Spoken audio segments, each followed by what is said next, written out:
took a year off, worked some random jobs, and then I ended up in IT consulting. And during that time, one of our clients down in Lexington asked me to look into new software for them. So I was still consulting full-time for the most part, but spent about 6 months looking at other solutions, Epic, Cerner, McKesson, a few others, and nothing really fit their needs. So they were jokingly one day, we were all talking about me starting a new software company potentially, and that's really how it started. So they opened up their practice, kicked in a little seed capital. It wasn't too much. I think it was like 5K, introduced me to a few other practices that were willing to do the same, and sort of how we started there. So that was officially launched the company back in April of 16, and today we're at 12 full-time employees. We're hiring 4 more right now. We raised about 4.5 million total. Shout out. Yeah, just closed a recent 1.7 million round. And yeah, so we're growing. I think we're in about 120 clinics now across the U.S. Looking to double that by end of year, and then probably be at 500-ish June 2020. So big congrats on the new raise. I want to bring that up. So let's give my applause. You're talking about $4.5 million in about 3 years, correct? Congratulations. Yeah, congratulations for sure. So look at the landscape and look at culture. What was that funding process like? Between here, Lexington, Louisville, and you have a lot of investors on the West Coast as well. Correct? So what does that look like? What stage? What are investors looking for? And how do you overcome some obstacles down that path? Yeah, early on during the friends and family round, there's a lot more physicians that understood sort of the pain that I was trying to solve. So they day to day use some type of software that they were having issues with, or their staff was having issues with. So even though I wasn't directly solving it for them, they could see it potentially down the road. Once we proved proof of concept, we could go into that market. So lucky for me, physicians have some capital to spare, and they kicked in 25, 50K here and there, which helped build our demo / proof of concept. From there, we use that to demo to other practices and facilities, sort of how to work there. So I have no institutional investments, I'll just say that. All of mine came from angels, and we have one corporate investor in our space. So I've interviewed with plenty of, smaller VC type funds in the area. One of the larger ones, Drive Capital, they're I think a $550 million fund now, but didn't really go down that route just with the pressure and metrics they're looking at. It wasn't right at the time.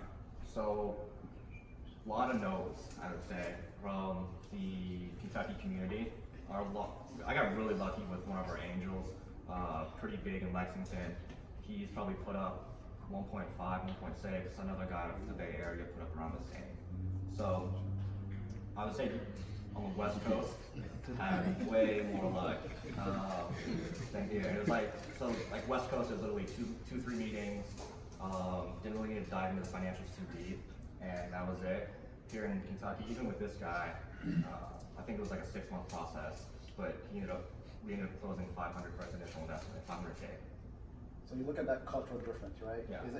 Do you think those West Coast investors close quicker because they just have a different understanding, or are we not as advanced in this area, or what do you think are some of those cultural differences where an investment here took 6 months compared to theirs like less than a week? Yeah, I would say both of them network were very similar, but here it seems like it's more real estate, decline, something like that. Bourbon, yeah. Right? And tech isn't in their wheelhouse. So this guy was part of a tech company. He's seen, I think his tolerance for risk was a lot higher. Yeah. And I think it saw the opportunity. Cool. That definitely, I think we all kind of had some conversations about that earlier and kind of understand that landscape as well. I think there's a lot we can learn from investors on that side, and also the path of entrepreneurs, how they approach certain investors, right? So going from 2016 to employees, right, to you're going into halfway through 2019, and you more than tripled your company, so you're going to 16 employees, right? Yeah. So from day one, how did you look at culture, and what does that mean for your company? Yeah, the culture mentality wise, we're built around build fast, fail fast. I'm sure you all have heard, but healthcare doesn't work exactly the same because that's pretty bad news. But it's more on the culture fit and trying to find a group that's willing to take the risk on us. So I mean, starting out, we really couldn't pay too much, but offset that with equity into that, and finding the people here to actually believe in the company, believe in your mission, to buy in, like, okay, I'm gonna maybe take like a 20, 30, 40K, whatever pay cut, but the upside is, I get shares in the company. So finding that was really hard. We went to a lot of networking events, startup events, things like that. So all my developers my senior devs were actually out of Birmingham, Alabama. So I haven't found one yet in Lexington. But I mean, we're competing with, Humana, Norton's, in Kentucky, Lexmark, Amazon. So like stable jobs, right? Which was difficult. And I think hopefully once we had a few access in the area, it'll change that to have developers take more of a risk of joining a startup. But as far as like the operational staff and everything like that, they sort of saw it, so I got lucky there. Yeah, absolutely. That's really cool. So you spend a lot of time in Lexington, the West Coast, and Louisville. Just looking at Kentucky as a whole, right? What are some cultural differences you see between Lexington and Louisville? What are some things each city is doing well? And what can be improved? Okay. So I think Louisville in comparison to Lexington is like magnitudes higher in terms of people trying to do startup type activities and like especially with meetups. So that was a big thing on the West Coast. I think very few times. I mean, I used to go there probably once a month. Last year, like LA and the Bay Area, probably 2 weeks at a time. Just a question, did you say that Louisville is orders of magnitude higher than Lexington, or Lexington's order of magnitude higher? Louisville's on magnitudes higher than Lexington. So Lexington, in my opinion, is really behind like way further behind than Louisville, especially in terms of talent or other startups in the area. So we've been coming up here a whole lot more this past few months, trying to get connected and know the community.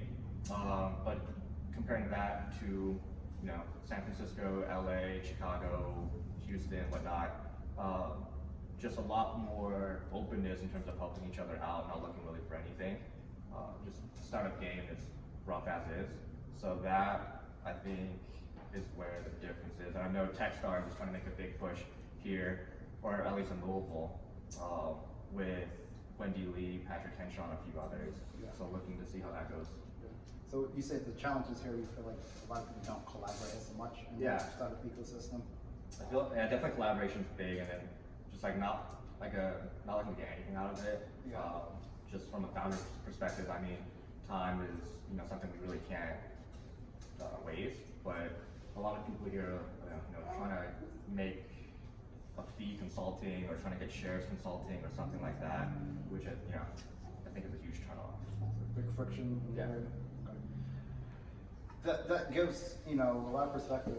You said that Louisville's magnitudes ahead of Lexington, but I'm just curious. Like Lexington has some. I've been down there a little bit, so maybe just for me not spending as much time down there. But I look at Awesome Inc. down in Lexington, and they seem to be cultivating a lot of density there and I met a lot of founders just walking through Awesome Inc. And through you. Do you think they are a catalyst there, and is that kind of where some of the energy is building from Lexington? I definitely think they're trying. So I don't know if you're all familiar with Awesome Inc. It's basically, I don't know, fellowship program. They offer free services if you get through. It's on a rolling basis. So if you get in, they offer like web dev, like 20 hours of web dev or something like that, marketing, sales, all that. And it's at no cost to the founders, no equity, completely free service. You just have to go in monthly meetings for them. So they are trying to do something to start the scene, which is very helpful, but I feel that most of companies I've went through recently actually came from Louisville. Yeah, true. And then with that, there's a lot of great people like trying to start companies, but then when it comes to execution, they don't really execute. So I know, like my year, I got in 2015, 16-ish. I'm the only company left alive that's still doing anything. But I mean, I guess they accepted 8, but if you look at the stats, like 1 in 10 make it, right? So we still haven't made it yet by any means. But even then, like after the first year, I think like one other guy was doing something there. So That's good. yeah, I'm not sure if it was a vetting process or if they really just was, but they're not like going all in for it. Yeah. But sort of what I Do you think, I've been to a five across at Austin, so five across is, it's like a quarterly pitch competition that they do down there, 5 teams at 5 o'clock, winner wins $500, and then the finals from all those 5 across pitch in December for final win, the winner wins $5,000. And if you haven't been there, it's a pretty electric event. I mean, it's at 5 o'clock and it's pretty high energy, and Yeah. you usually have a solid crowd there. So I'm curious, with that kind of crowd, is there more angel capital being deployed in Lexington early stage compared to here, you think? I don't think so. But recently, I know with Enterprise Angels shutting down, a lot of their members are going to Lexington for that. I know some of the angels do like some one-off deals, like outside the group, but a lot of them don't go to the event that I'm aware of at least. And you know, I met a lot of angels just networking through Lexington, but again, none of them really invested. Cool. All right, before we open up for some Q&A from the audience, what is next up for Nymbl? What is your plan? What do you wish to accomplish next? Yeah, I guess with this new council, it's time to grow. So, looking at probably monthly recurring revenue, we're at 30,000 right now. So right when you get to about the 100K mark is when you get A-round type money, and that's really what our goal is. So, you know, over $1 million a year in annual revenue is when, I guess, bigger VC firms will approach you to actually get like a deal done. So we've had smaller groups come up to us, but we're trying to prove out that we can do it in the orthotic and prosthetic industry. From there, replicate that, probably 2-3 other verticals, take our team, basically grow it, replicate the process, and hopefully have an exit 3 to 5 years. So that's all on the horizon for us. Yeah. So just think about that. We'll follow-on question to that is, a lot of people feel like, you know, to get a big company, you have to leave Southern Kentucky, right? Yeah. We've seen companies get pulled away from Louisville. Do you think we can do it here by just growing the company, building that revenue, that it can be done here? I definitely think it is. And from like a cost standpoint, it doesn't make sense to move the team to, you know, the Bay Area or Chicago or whatnot. Like we've basically 4x our overhead immediately. So I mean, our investors ask me that all the time. It's like, all right, well, do you want more money to move there? It's like, I'll give up more of the company that way. Like, why would I want to do that? Yeah, exactly.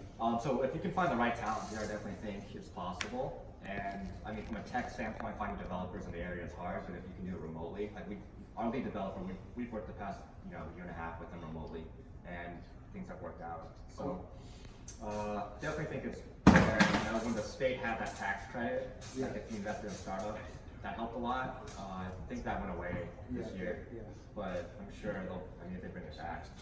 You know. So yeah, I hope so. I know there's a few other great companies in the area that are, you know, making waves. So we'll see. Cool. Appreciate it. Good question. Back there, Joe. Yeah. All right, so I'm Joe Franklin. Yeah, I've been in the area for a while, like just helping people find jobs within like the technology industry. Yeah. And it's really cool to be a part of this, like, cause I've been doing this for 5 years, and it hasn't been like a heavy emphasis on entrepreneurship that we've been impacting, but like I see that like being like the big thing in the next 5 to 10 as it pertains to like even Louisville and Lexington, so essentially Kentucky as a whole, right?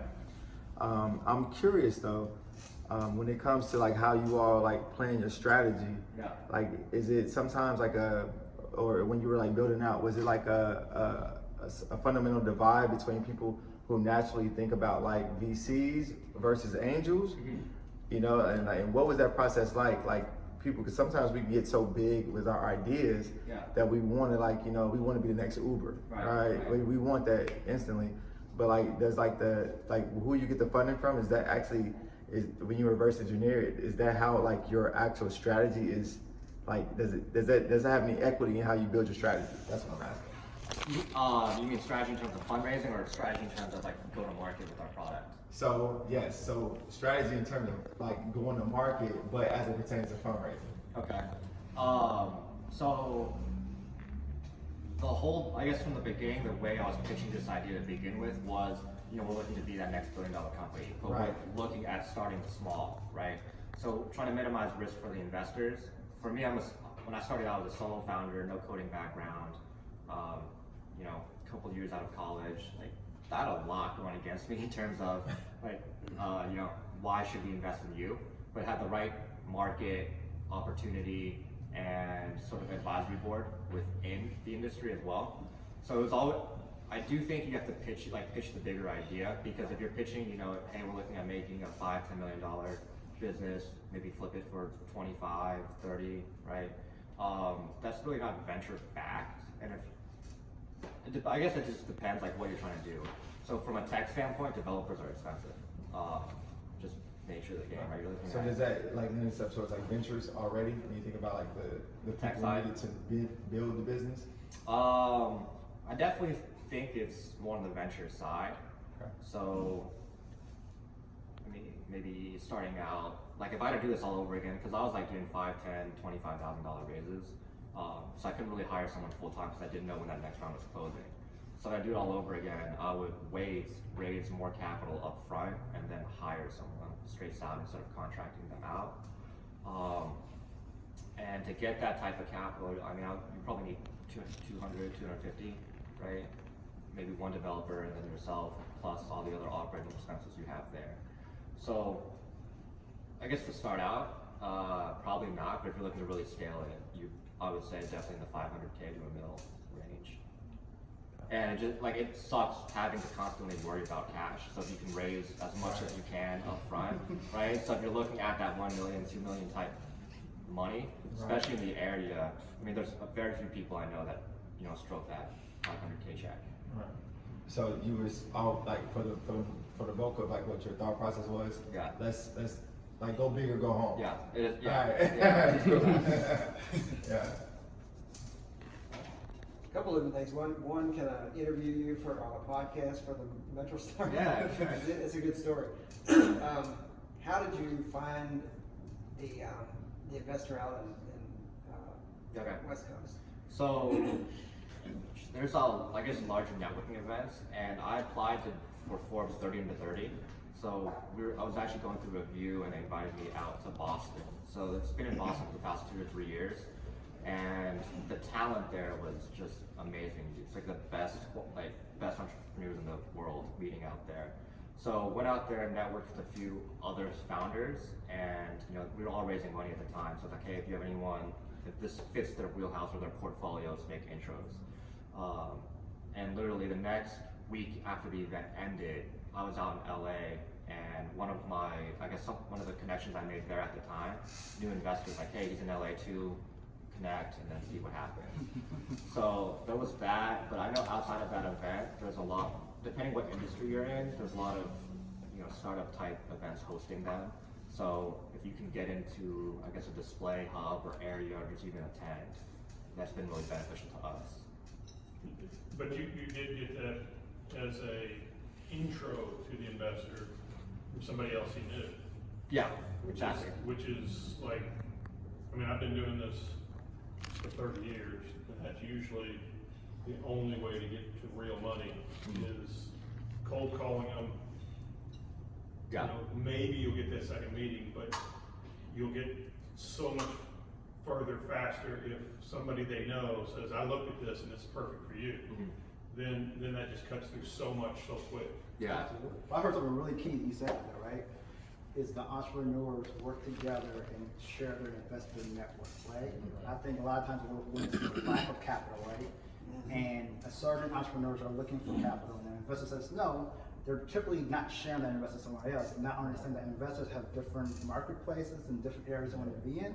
So now all of a sudden you're cultivating a culture where entrepreneurs are now sharing their investment network to find the right investor. Maybe it's not for me, but it might be for you. Yeah. And I just hear that, and I think that's really valuable. I don't think a lot of entrepreneurs are doing that, or at least not in this area, or at least sharing their investor network. I think that really is a big key to something right there.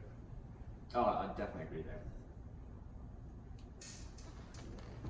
Hey, question for you. So you mentioned you might want to go into some other verticals. So one question, I guess, question A is, what made you choose prosthetics in general? Yeah, so as far as like the market conditions, there's one incumbent legacy system. It was like it's an on-premise, so it's hosted, like the company has to have a server.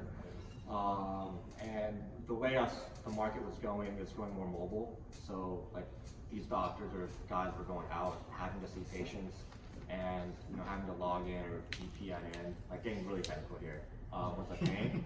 No, it's okay. So they're leaving the office to want to see patients. Yeah. Oh, okay. Well, that's.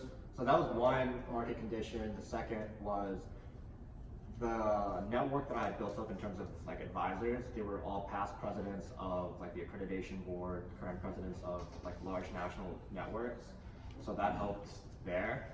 And then for me, the way I was thinking about this was raising money is going to be hard to begin with. So if I can talk to an investor and just use this small industry as a beta essentially for what we can do down the road, that was sort of the vision and pitch I was telling anyone willing to listen.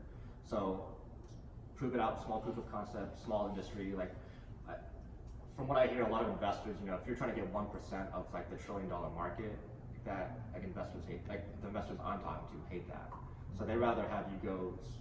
They rather maybe it be more specific and niche, and instead of a $2-3 billion exit, it's 500 million or so, which is still a win for them.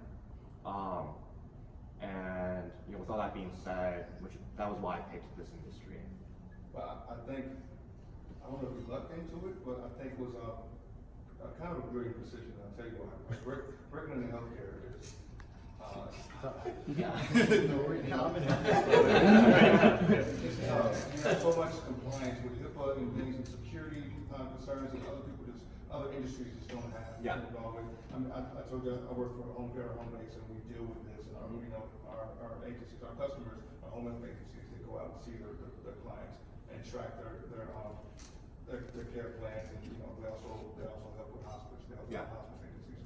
So we have just a ton of compliance related initiatives every year that we have to deal with. So taking a small slice of vertical and getting that stuff solid and proved out before you expand. I don't know if you looked into it, but I think it was a great decision. Thanks. Yeah. So it's been paying off so far. Thanks for going too much, more than you can chew, then you never know how your business ends up.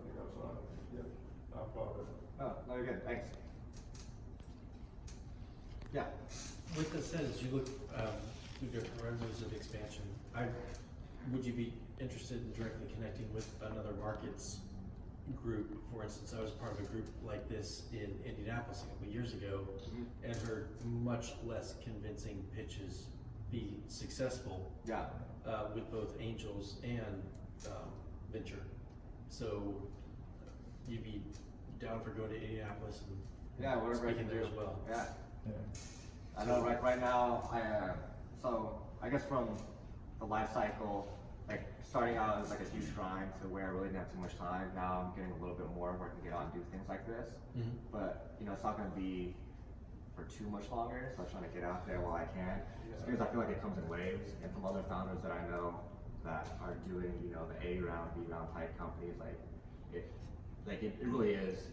You have a couple months, 3-4 months, right, where you're free, then you're just back on the grind. But yeah, more than happy. Okay. I have a follow-up to your question, Eric. So check this out, right? Like, so like collaboration is like really going to be like paramount for like how we do business for like the next 20 years. Yeah. And I'm really curious though, like, so for you to get to a point where you feel like you can put the business on autopilot, does that like encourage you to potentially go out to other markets and see like, oh man, like if someone would just had like a marketing guy the way I have one, like this would have been like times 30. Like does that compel you to do any type of research in those different areas to bring synergy amongst the actual like business and the product and like the actual integrity of it to like scale out at a faster pace? Yeah. I mean, like, I guess let me rephrase or try to say what I heard as the question. Right. So essentially, like if I saw another industry where I could see a founder or someone scale it quicker or faster, like would I suggest or give them? Yeah. tips? Yeah. Because I mean, I don't have enough time to go into that industry or help them. If they're there, they're a good person. If there's someone down the road that you want to like, oh yeah, that guy's awesome. I'd rather do business with them. Then I think that's the main thing, right? So yes. But it's funny though, because it firmly deviates from like the zero sum game that was typically associated with like owning business. You know? Yep. No, 100%. But I think like culturally, like, with the people I've met at least that are moving the needle, like we're not looking for that, and we don't have the time to go into those other markets, right? Yeah. So just intros, lots and lots of intros. Yeah, that's cool. Cool. Is there anything else before we wrap up? I would like to ask, like when you're going through the first round, second round, third round phase of funding, and you say if you reach that $1 million mark, and then you get larger deals, how much equity have you maintained for yourself at that point? So starting out early, I gave up a lot, which was a mistake on my end. These last few rounds that I've raised, I've been able to control a lot more. So I actually have 40% myself, and I put 10% aside for my own shares for the option pool. Or I guess it was 20, but now it's right around 10. So with that, we still close to 50 if you include those shares there. And the last few rounds I've done were on safe notes. I know you mentioned that earlier, but a safe note, so it's like convertible debt or convertible note. Just there's no maturation or maturity date on it, and there's no interest. Typically no interest, right? This is that rate that you're going to pay back? So it's really just kicking the valuation down the road, and you're not arguing for it at that time. So one thing that I have noticed with VC funds, if you do a priced round, so basically you're giving equity away, if you do that too early, that turns a lot of VC funds off, because you're just picking the number out of the air, whatever, and they may or may not agree with that. You don't have annual revenue. Right. That time Exactly. Right. So, a lot of VCs, if you have like a lot of notes out there outstanding, like convertible notes or even safe notes, they prefer that over like a straight equity deal. Excuse me, this one kind of pertains to like work-life balance, right? Yeah. So, Oh, how many hours a day would you say you work, and do you allow yourself time to decompress from Yeah. the back and forth? He's working right now. Starting out, it was probably like 12-hour days plus weekends. I mean, for me, like a lot of our clients were on the West Coast. Okay. So yeah, I mean, I was up to like 7, 8 usually just with them. So like from a tech perspective, our biggest presence is on the West Coast, and we're moving east now. I guess just the mentality of the West Coast, they're more open to adopting new tech. So slowly getting over here. But yeah, it was 12-hour days, early weekends. Now I'm trying to I have more time. So still probably, I'm like 9 a.m. to about 8 p.m. normally right now. Probably a few hours on the weekends. So Doesn't that go to the definition of an entrepreneur? yeah. Somebody that work 90 hours a week so they don't have to work 40?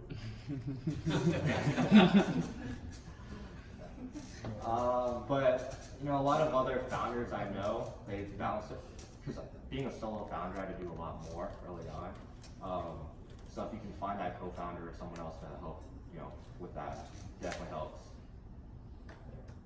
Generally, it's not cloud-based off of what you have right now, right? It is. Everything we're doing is on AWS. I looked at that every customer has to have a server. That's the competitor that we're going up against. Oh, Yeah. that's the point, okay. Yeah. All right. Yeah. So. And as you build out a team, I'm a recruiter, so I gotta put in like shameless plug. Yeah. Like, please explain to us like how big just like inclusion and like diversity is like to you, to building out a team to really like satisfy like the firm needs of your company. Definitely diversity, like just either viewpoints of like how you're brought up, gender, race, whatever. For me, the more diverse our team is, I think the more successful we're going to be. And I was sitting at a couple of talks over at the Forbes event too. So, I know from JP Morgan's perspective, she was talking about their investment strategy. She was maybe like 28, 29, vice president, and just control of probably 100 million plus in assets. And the way she was explaining it, if the portfolio company she's looking at, if their board or if their senior team or leadership team, like if there's not one female on there, it's a big turn off for them. So, big there, I think, from us, we're out of our, 12 or 15 potential team members now, we're, okay, hard to say, but 4 females on there, but as far as like ethnicity and race, we have, everything going on, and background wise, just all types of life brought together. So we're a pretty tight-knit group, and since we are a startup, we work a lot together and we do a lot of trips and stuff together as well. So I know we went to like Europe this past year together as a group, sort of toured that, went out probably 4 or 5 hours a day and then worked like 8, 9 hours when we came back, but stuff like that. I will say that on our scale, we've been hearing a lot about diversity and inclusion. But just to close the gap, because I think the gap exists for a lot of folks. Diversity without true inclusion is, I think, it's kind of useless. People have to check their culture at the door. You get more groupthink that way. So just, I don't know how you bring your culture there, but a lot of folks are pushing diversity and inclusion. It's really just diversity. They want people to look differently, but if that culture is not inclusive, it might as well not even look different. It's not homogeneous, it's multicultural. That's where good inclusion comes from. And typically, one thing that really helps is where people have an avenue to report things upward. Report things they see, report things they hear, share their ideas, have lunch with leaders, talk to leaders, things like that. Those really drive a higher level of inclusion. Wholeheartedly agree with that. Yeah, anything you want to add, Chris? Well, I As think the host, No, absolutely. I think a lot of that inclusivity is kind of why Ricky and I kind of wanted to be a part of it. We wanted to get this started and get this group together, right? Yeah.